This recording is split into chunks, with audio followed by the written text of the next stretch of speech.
Salut mes chers amis, j'espère que vous allez très bien. Alors dans cette courte vidéo, je vais essayer de vous expliquer très brièvement la pièce d'Antigone pour en avoir une idée globale, claire et panoramique. Alors, Antigone est une pièce de théâtre écrite par Jean Anouilh. C'est une tragédie moderne parce que Jean Anouilh a pris la forme du mythe de Sophocle et il y a mis des personnages et des scènes modernes.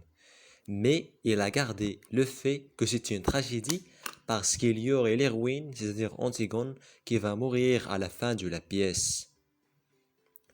Ce paragraphe, je pense qu'il est très clair. Concernant la date d'écriture et de présentation de la pièce d'Antigone, Antigone est une pièce écrite en 1942 et présentée en 1944.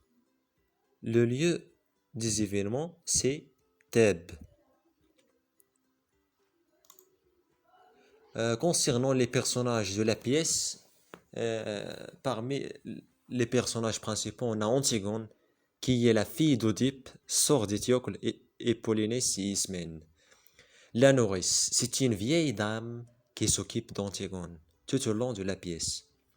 Ismène, c'est la sœur d'Antigone. Il s'agit d'une jeune fille très belle qui n'est pas très courageuse. Aimant, c'est le fils de Créon et d'Eurydice, fiancé d'Antigone. Créon, c'est le frère de Jocaste et le roi de Thèbes. Eurydice, c'est la femme de Créon.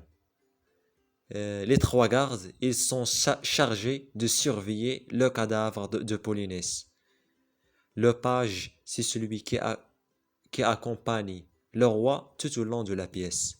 Le messager, c'est cet homme qui va annoncer la mort de Aimon à Eurydice.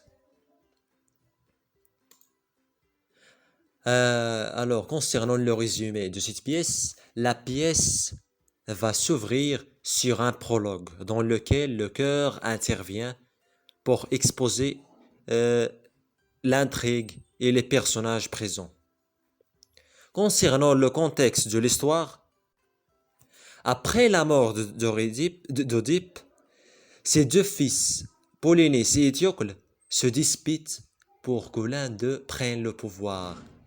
Après un combat acharnant entre Polynèse et Étiocle, les deux frères vont mourir et Créon va prendre le pouvoir. Créon a interdit les funérailles pour Polynèse. Pourquoi? Car d'après Créon, Polynèse est un traître.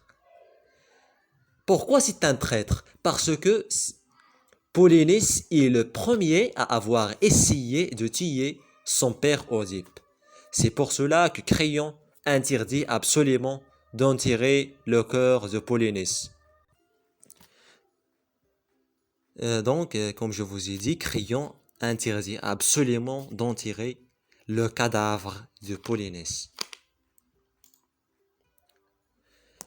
Mais malgré tout ça, Antigone a décidé, a pris une décision d'enterrer son frère parce que cet enterrement pour elle est un devoir. Antigone a décidé d'enterrer son frère pendant la nuit. Dans une nuit, il va se rendre auprès du corps de Polynèse, auprès du cadavre de Polynèse, et verse sur lui quelques poignées de terre pour l'enterrer, selon le rite. Créon va apprendre plus tard ce qu'a fait Antigone. Donc Antigone sera présentée devant lui et Créon va la condamner à mort. Donc Antigone a commis un péché impitoyable. Un péché impardonnable. Donc, Antigone est enterrée vivante dans un tombeau. Et son fiancé Aimon va se suicider de désespoir. Eurydice, la mère de Aimon, va mettre fin à ses jours car il n'a pas supporté la mort de son fils. Alors, Antigone va mourir à la fin de la pièce, tout comme Aimon et Eurydice. Donc, cette pièce se caractérise par un dénouement tragique. Parce qu'on a trois morts. La mort d'Antigone, la mort de Aimon et la mort de la mère de Aimon, Eurydice.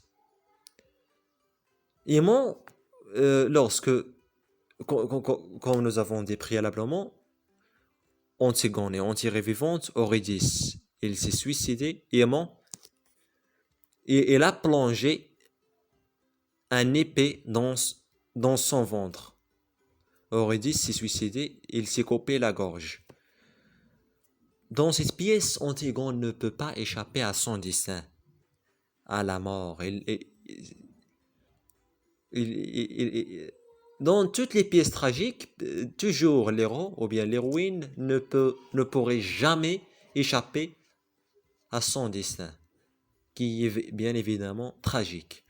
Concernant les thèmes de la pièce, on a la solitude, le devoir et le suicide. Alors voilà, j'espère que vous avez bien compris la pièce. J'ai essayé au maximum d'utiliser des mots simples, faciles et accessibles pour que vous puissiez comprendre la pièce en général. Alors, j'espère que vous avez bien compris la vidéo. Dans les prochaines vidéos, si Dieu le veut, je vais aborder d'autres œuvres, comme la boîte à merveilles, Condé de l'optimisme, Auchan, la ficelle, etc. Alors, on se retrouve très prochainement, mes chers amis.